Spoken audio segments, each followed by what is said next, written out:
What do you mean by even if I'm sick, even if my feelings are valid and I do not want to do what I ought to do in the moment?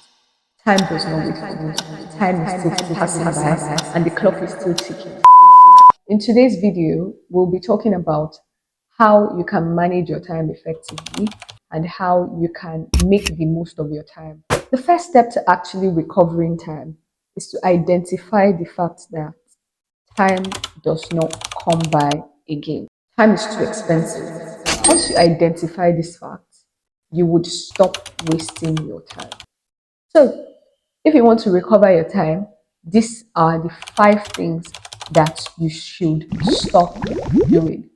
Number 1, you need to stop doom scrolling on social media. And I know you want to unwind, you want to rest, you want to reset. Look for other things to do. I'm not saying that you shouldn't scroll through social media. I'm saying that you should not waste your time scrolling through social media. You can spend hours scrolling through TikTok and Instagram and whatever platforms you enjoy scrolling through, and you would not realize how much time has gone by. Genuinely, you need to be able to look for other things that are more productive that you could be doing. You could be reading a book, you could be learning a new skill. I don't know, you could be doing any other thing besides scrolling. Number 2, you need to stop waking up late.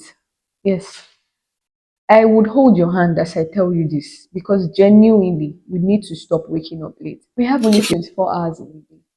If you are sleeping 8 hours through the night and you are adding extra 3 and 4 during the day, how much more is left?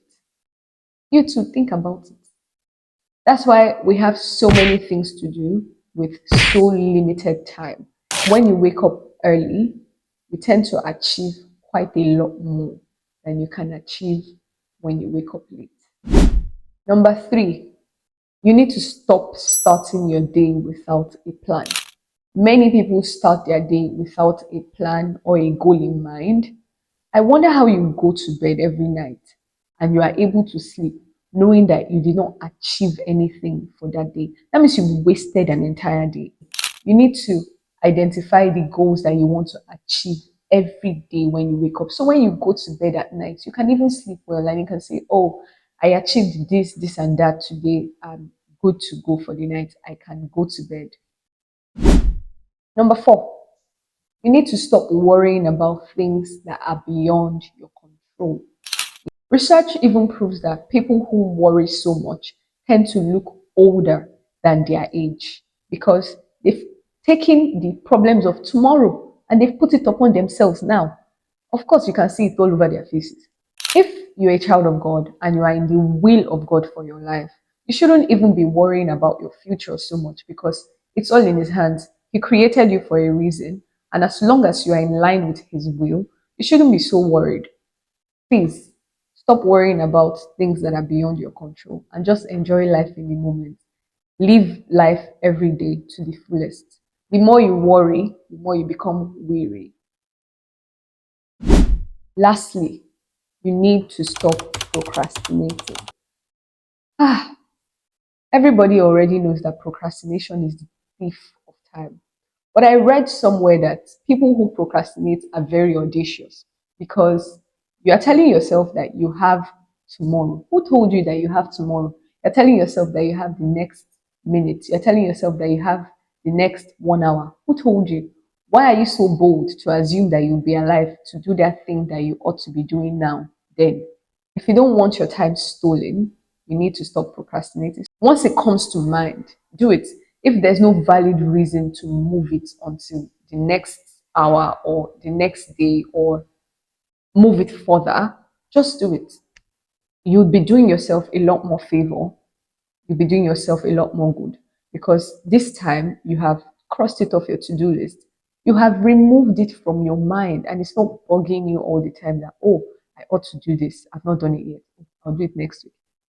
And as you all know, there's no way that I would leave you all without the Word of God to hold on to. So I'm going to be reading the book of Ephesians chapter 5, 15 to 16.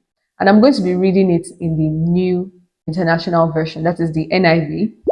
Be very careful then how you live, not as unwise, but as wise, making the most of every opportunity because the days are evil. Once you stop doing these things, you would see a drastic change in your mood, in your time management, in everything that you are doing. You would see how much more productive you would be. And you would see that, oh, 24 hours is actually enough if you are able to manage your time effectively. I hope to see you same time, same station next week. Don't play. Bye. Bye for now.